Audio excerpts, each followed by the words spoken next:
And when you drop your arms, they're gonna race.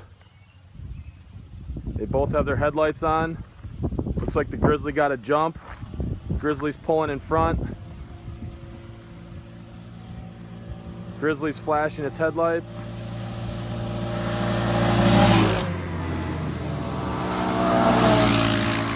All right, they're now lined up for a grass drag race across the field. And we do have our lightest rider on the Honda and our heaviest rider on the Grizzly. Grass drag this time.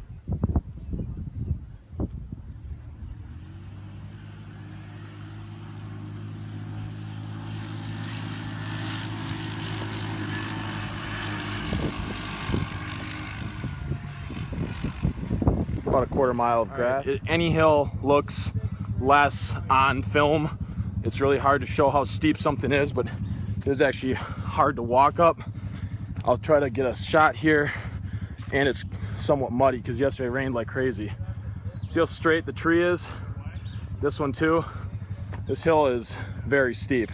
So the machines are going to be in full diff locker, four-wheel drive, and without momentum of speed, they're gonna crawl up this hill. I know this looks flat, but this is very steep.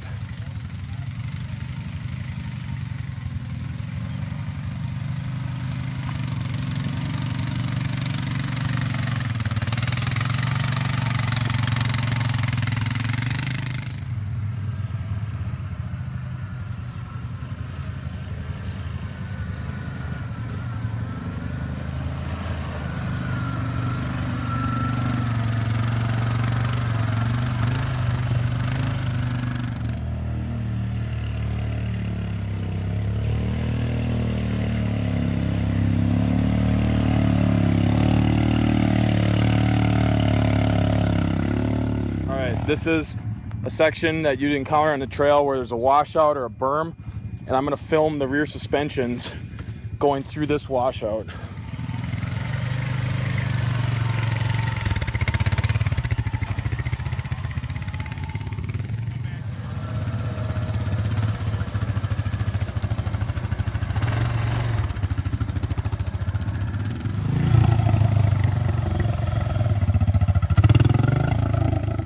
All right, this section of our private trail has brush from a logging operation, and they're gonna go about 10 miles an hour, and they're gonna go over this brush, and you can watch the body posture of the rider hit this brush here.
Normal shift, trail riding, I use auto. Okay. Slow riding is normal shift, trail riding's auto. Say that again about the gears kind of wearing in now, breaking in. When I first got this machine, using the electronic shift, you hit the button and there'd be a small lag. Now after almost putting in 100 miles on it, she's broken in more, and I can shift as fast with my thumb as I could with my leg if it was a foot shifter. Okay. The plastic, I'm gonna make a Lego reference. Honda plastic goes together on the machine like Legos, and the Yamaha plastic goes together like a Lego competitor. What I mean by that is, you know how nice and smooth Legos always fit together, like just precision plastic? The Yamaha is just sloppier.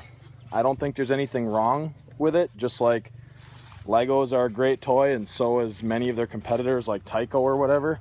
But the Yamaha is definitely, the fit and the finish is just not as good, and how it all snaps together with these cheap little pins. You got to replace a lot of that with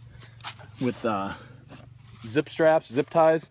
The Honda just fits nicer, tighter, better, and you can make an argument it's probably a little bit thicker. The finish is nicer. The Yamahas I've seen that sit out in the sun, they get this, I don't know, it's kind of like sun faded, almost like it's almost like when it flexes it changes color, where the Honda just doesn't do that. Including that other Foreman you saw earlier, the green, it just doesn't do that on the Honda plastic. I don't see any real difference with the racks between the two, other than on my buddy's Grizzly.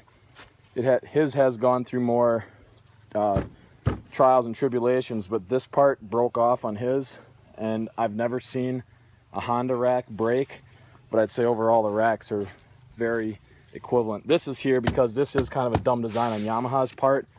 When you want to use the machine for more sport purposes and you put your leg across here to do a wheelie, this bangs right into your shin. Not good. All right, another superior feature of the Honda is the gas fill. It is easily gotten to on the side. You can move the handlebars to the side and pour your can right in, and it's just your standard cap. Like it a lot. A little splash guard there.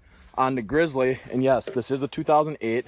The 2016s have a different gas fill that's actually back behind the seat, but I think overall this machine, minus the gas cap, and I know the 14 and the 16 both have more power, but this machine represents the Grizzly very well. They haven't changed much, but the 700, in my opinion, sucks a ton of gas. So you're going to be fueling the Grizzly much more than the Rubicon. If this is what you get, you obviously get the trade-off of more power, no question there. But you need some type of funnel or a different type of can to fill an older style Grizzly. The new 2016s, I'm glad they changed that. Are we seeing this right? The diff lock needs to engage with this blinking light becoming solid on the Honda. I don't have the facts in this yet. The diff locker light is blinking. You're supposed to wait for it to get solid before you have diff lock in the front. What? Huh? Honda? What? All right, the Yamaha diff lock is literally instant. When the light's on, push the button, lights off. It's literally on off with that button right there. All right, he is demonstrating the superiority of power steering. That machine is in four-wheel drive and front diff lock, and he's doing a one-hand tight circle while drinking a beer. For those of you who have not tried power steering, it is freaking amazing. Okay, same thing. Four-wheel drive diff lock, trying to do a tight circle while drinking a beer. You can see how much he's struggling. The Grizzly does not have power steering. Obviously, you can get Grizzlies with power steering. It's just we thought we'd throw this in there because this is what we got. These two machines, with and without. Power steering is an immensely awesome feature. Sure enough, the light is now solid.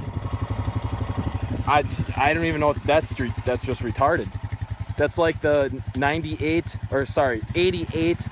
through 98 Chevy trucks that had that stupid gas system in the front diff. That's retarded. When you need locker, you need it now because you're stuck. That's retarded.